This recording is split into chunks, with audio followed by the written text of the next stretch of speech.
Hi folks, welcome to my live blog. Bienvenue à mon blog en direct.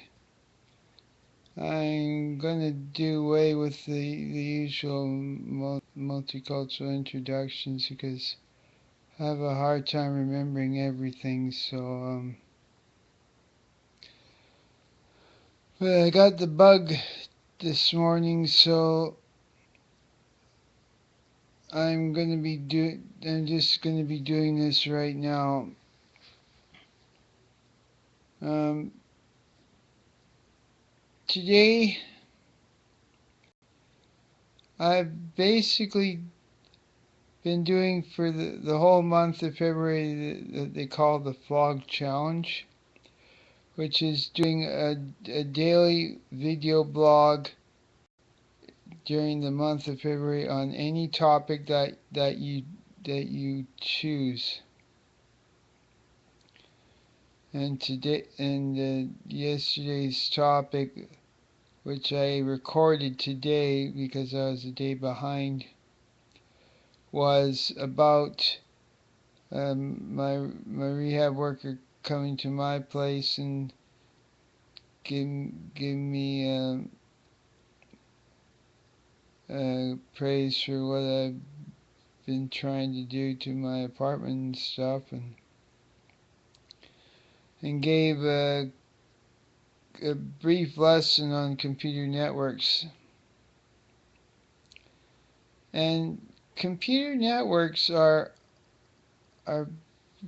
very sensitive things to deal with. And from what I've said in the social cam video was when you're going into a computer network, it's especially with Wi-Fi. When it's just regular Ethernet, it's all you need is a network password.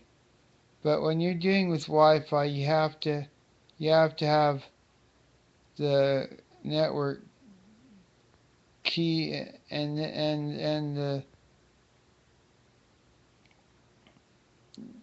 the network password, which I think is way better than just the network security key,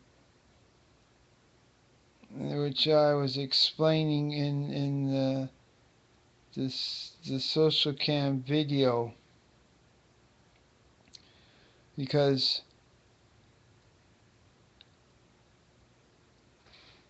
in Windows XP, Windows Vista, Windows 7, if like for most novice users, they wouldn't have a clue how to get to this, but for the experienced users such as myself, it's very easy to get into it. And you go into the control panel, network and internet, and networks and sharing, and you go into manage wireless networks,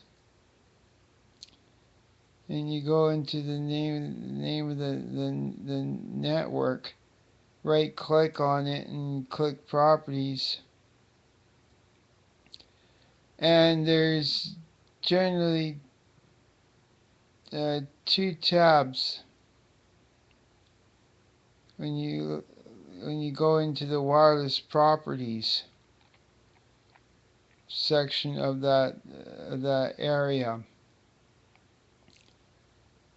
One's the general tab, one's the security tab. The security tab is the one I want to focus on because it's the one that tells the network adapter what settings you programmed into it. Uh, and the biggest thing is the network security key or the password. Most of the time it's hidden. But there's a checkbox underneath the password field box. And if you check that, it will reveal the password or the network security key information. And that's how an experienced hacker can get your password for your Wi-Fi. Not very secure in my opinion. That's why I'd rather Bethel Church would adopt a policy where authorized computer users, if they're going to use the network, they have to have a network password to get into any part of the network. Because otherwise, the same thing that happened to me, it's going to happen to any other authorized user. It's like there was one specific area of the network that I was able to access without a network password. And it was one of the network drives. I'm not going to say specifically which one, but suffice to say,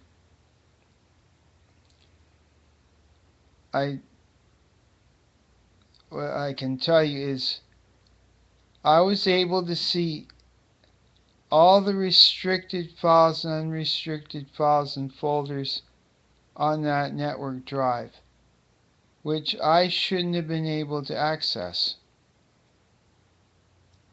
What should have happened in that instance was enter network password dialog box should have automatically appeared the moment I double clicked on that network icon. That's the way it should happen, not double click on the network icon and I'm automatically in that area of the network. That's a very serious security flaw. And the Office Administrator of the Bethel Church does a pretty good job at protecting information, but that part shouldn't have been overlooked. It's like that should have been addressed from the get-go, in my opinion.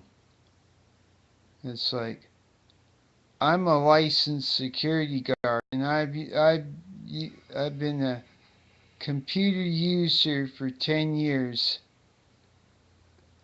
Like I said in the first video before I did the remake on Socialcam,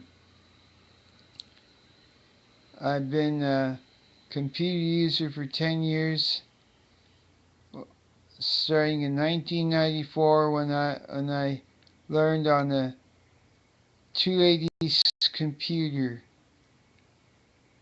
using MS-DOS 5, version 5 I believe it was.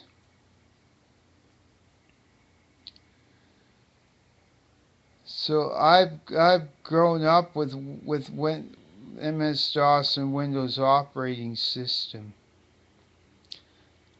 I can adapt to the Mac operating system. I've adapted to Android, which I'm using to broadcast live blog on. I can adapt to iPhone. I haven't tried BlackBerry yet, but I believe I can adapt to that. I haven't tried Linux operating system. I don't know if I can adapt to that or not, but it's worth a try.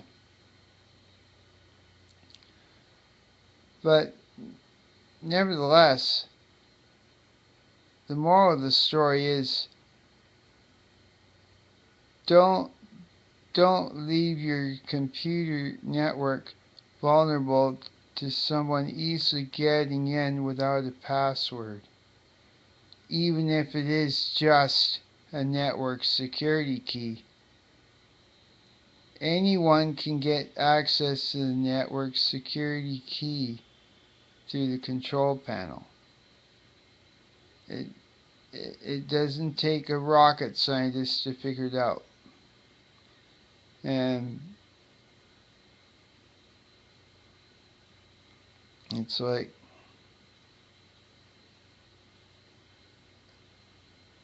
and I'll be really honest.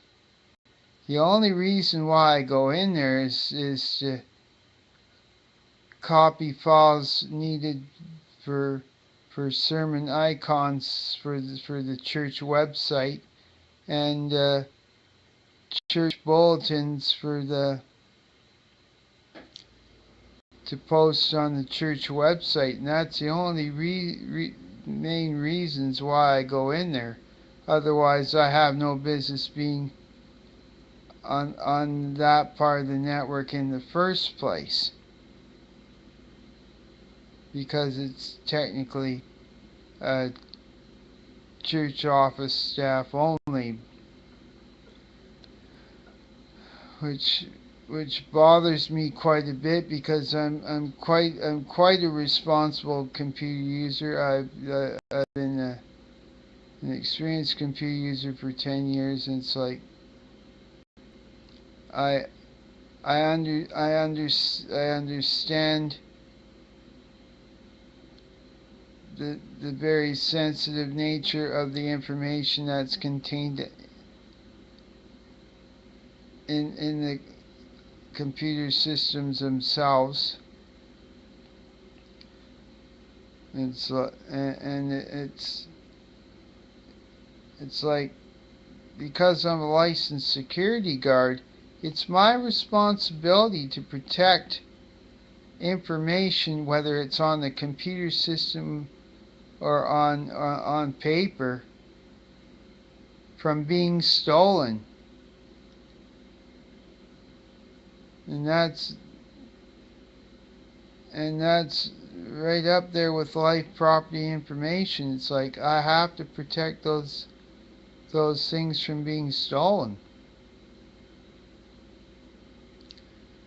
And basically, one click of the mouse or one stroke of a key, the person can wipe out the whole network if they wanted to. Hopefully that won't happen, but worst case scenario. You have to think of worst case scenario. If you don't have a backup of the whole network, you're messed up.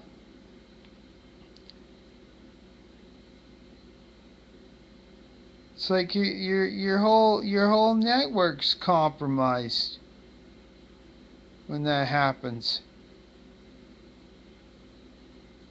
And I respect the fact that in that confidential email that the Office Administrator sent me, that it's only for office staff, but at the same time, I know my boundaries, and I try to work within those boundaries, and I find it very difficult where someone draws the line, and yet I'm stuck between a rock and a hard place, because I'm trying to find ways to get files without having people email me stuff. And it's getting to the point where I'm quite frustrated.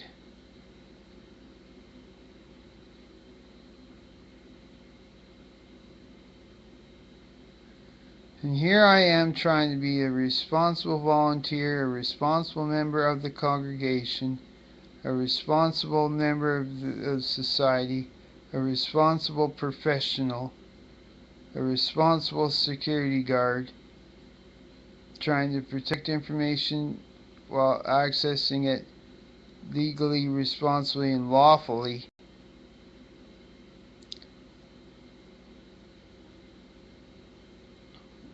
And I get this confidential email saying it's only meant for office staff. Like,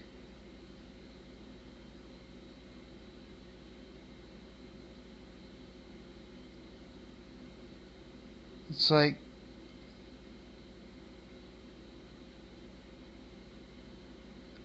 I wonder if she's ever put herself in my shoes.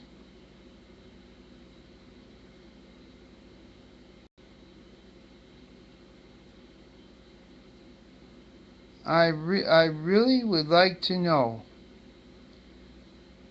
has the office administrator put herself in my shoes?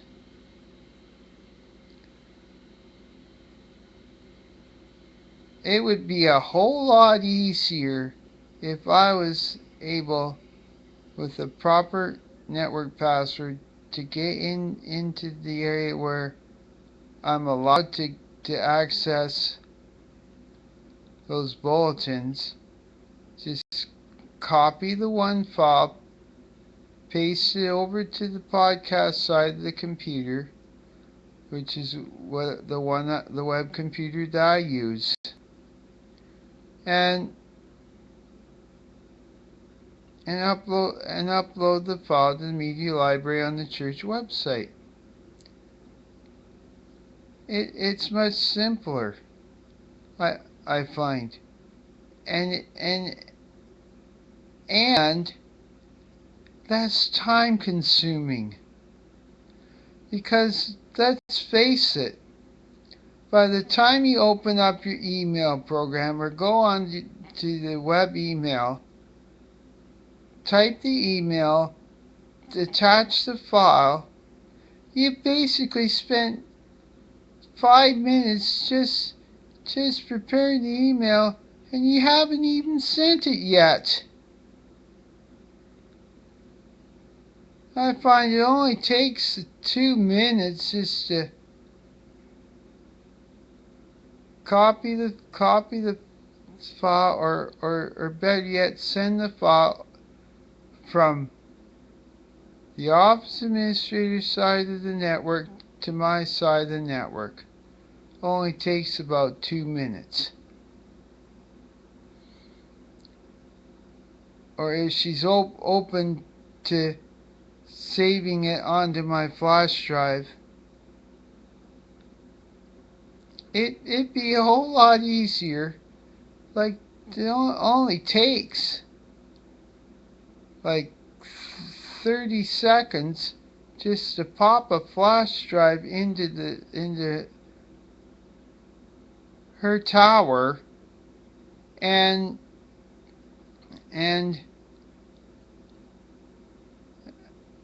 act, go to the PDF file, copy it, paste it where onto my flash drive, and it's done. No, absolutely no need to email me the file. It's like, it'd be a whole lot faster.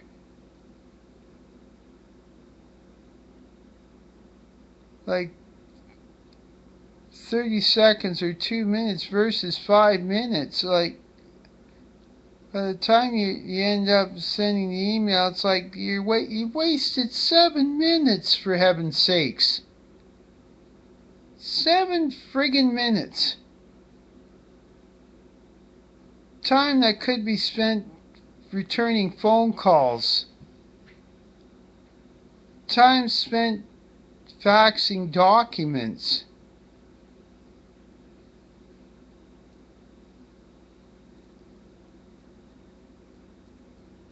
Like, seriously. And she's paid to be efficient at her job, not deficient. So sorry to be so blunt, but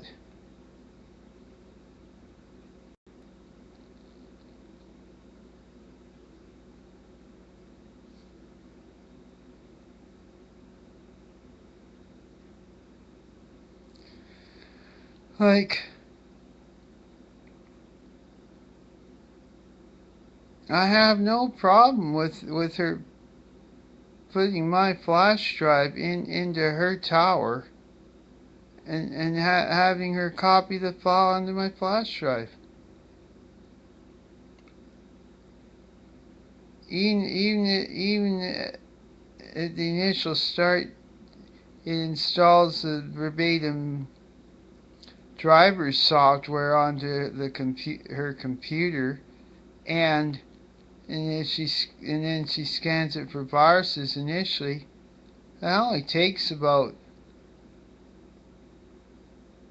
a couple of minutes at most.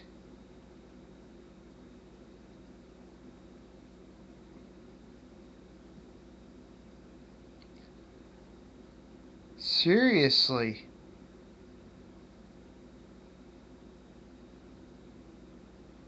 Like, she's paid to be efficient, not counterproductive. Like, holy crap.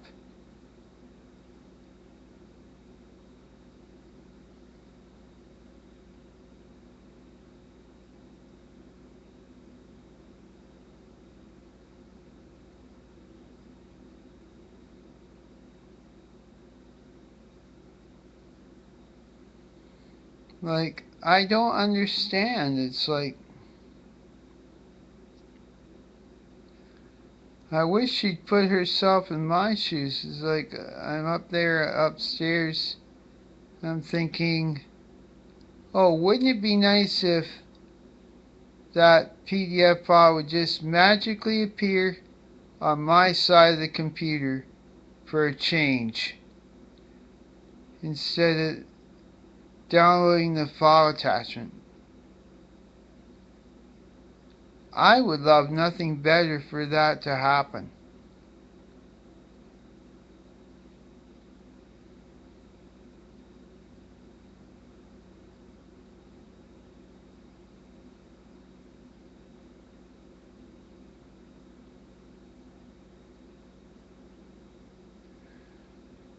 And it's like, I'm deeply hurt about this. It's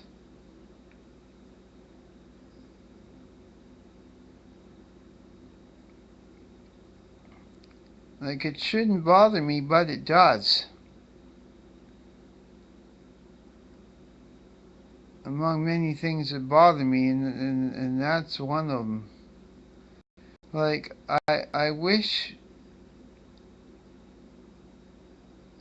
things were a whole lot different.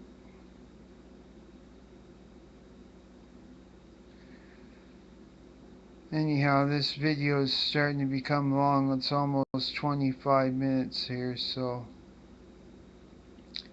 I think I'm going to wrap it up for now. Thanks for watching my live blog, and I'll see you later. Merci pour regarder mon blog en direct et à bientôt. Bye for now.